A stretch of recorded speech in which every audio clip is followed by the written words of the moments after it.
Nearly 800,000 people kill themselves every year. 800,000. That's about one suicide every 40 seconds on our globe. Every day, 123 Americans take their own lives. That's from the CDC.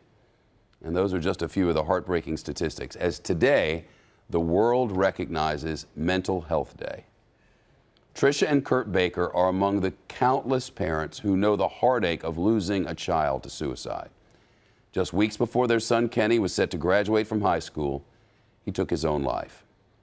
The Bakers took their pain and turned it into something positive. Kenny's family started a nonprofit, traveling all over the country to tell young students his story. They make sure kids have the mental health support they need from elementary school all the way through college. Tricia and Kurt Baker are here with us now, and a support dog, a little Pomeranian who's as cute as he can be. What's his name? This is Mickey. Hello, Mickey. He's a good boy, getting up there in age. I don't know how you do this after what happened with your son, but man, thank God for you. Well, thank you. How's it going, and what's the message? Every day is a challenge, I have to say, but helping other people, I believe you help yourself. Our nonprofit Attitudes in Reverse helps us to get up every single day. And when you reach out to other students and you're able to hear back from them that you've helped them get medical treatment and help save their lives, it just keeps reinforcing that we have to keep doing what we're doing. Tricia and Kurt brought these shoes with them today, and I don't even really know how to ask you to tell us about what happened with your son, but I know that's a story you want to share. Yeah, Kenny struggled for over 3 years with a mental health disability, and he was discriminated against because people really don't understand what it's like to have a mental health disability. And then 3 weeks before graduating high school, he lost hope. He lost hope that he was ever going to be healthy, and he lost hope that he was ever going to be normal. All he wanted to be was just like everybody else. And then sadly, he ended his life to suicide. He stepped in front of a train. Yes, he did. He died suicide by train. And then, as you pick up the pieces and put life back together. Yeah. Right. For us, it happened pretty quickly because the day that Kenny passed, there were a number of deaths by train within about a week. So we were being contacted by local media, or our neighbors were, so to speak. And so we had to make a decision literally that day whether we were going to engage in the conversation or whether we were going to let it be written without us, because the story probably would not have been written truthfully as far as the factual matter. Yep. So we were able to actually write our own sidebar story and actually start to advocate for those with mental health disorders very, very early on, because many people don't understand that. And our son at the time was just a few weeks from graduating from high school. And we kind of started our mission in high school, talking to people in high school, and we were then invited down to middle schools. And initially we were a little concerned about talking to people a little bit younger. And once we engaged them, we found out that really middle school is more of the high school of those of our age. And since then, we're now talking to students as young as second grade. And we're talking to them about good mental health. And by engaging in good mental health, we're hoping to lower the suicide rates. We found that suicide rate of those 12 and under has actually doubled in the last 10 years. Bless you. Yeah.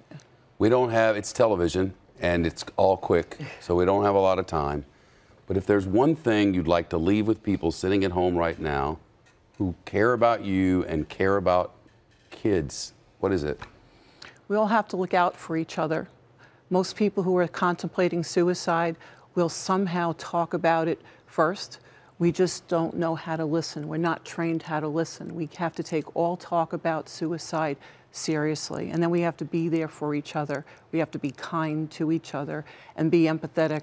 You know, we talk a lot about discrimination, but I believe people with mental health diagnosis, they're still one of those groups that we don't talk about, and they get discriminated against all the time. We just need to be a little bit more understanding and compassionate towards those who do struggle. Know that it's not a choice. Mental health disorders is not a choice.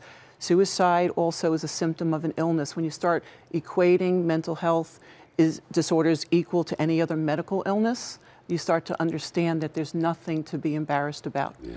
There are probably 1.2 million, 1.3 million people watching right now. The odds, sadly, are that some of those people watching have heard, oh, I just want to end it. Right. What do they do? Right. Well, we want to engage in hope as part of what we need to do, is because we found that those who kind of work through the mental health disorder, it cycles is what happens. And there's very, very low times. And those who are suffering from mental health disorders know this only too well, that sometimes it's very difficult to literally get up every day. We believe that Kenny woke up every day fighting for his life to live that day. But the truth is, if you're able to make it through and find strategies, over time, you can find those strategies and you can live a happy and healthy life. And so we want to make sure that those do suffer from mental health disorders, which runs to about 20 to 25% of the population, that they find those strategies that work for them. And there's a lot of research being done now where things are improving year to year.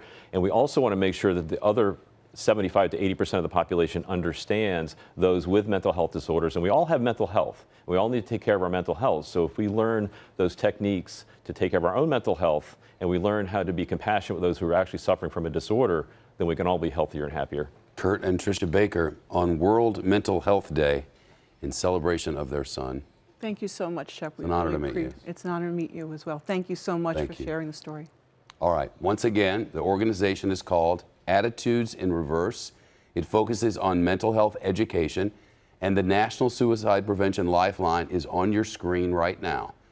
They're always on the other end of the phone, 24 hours a day. If you or somebody you know needs to talk, has heard someone who sounds like he or she is in trouble and might need some help, never hesitate to call. And we'll be back.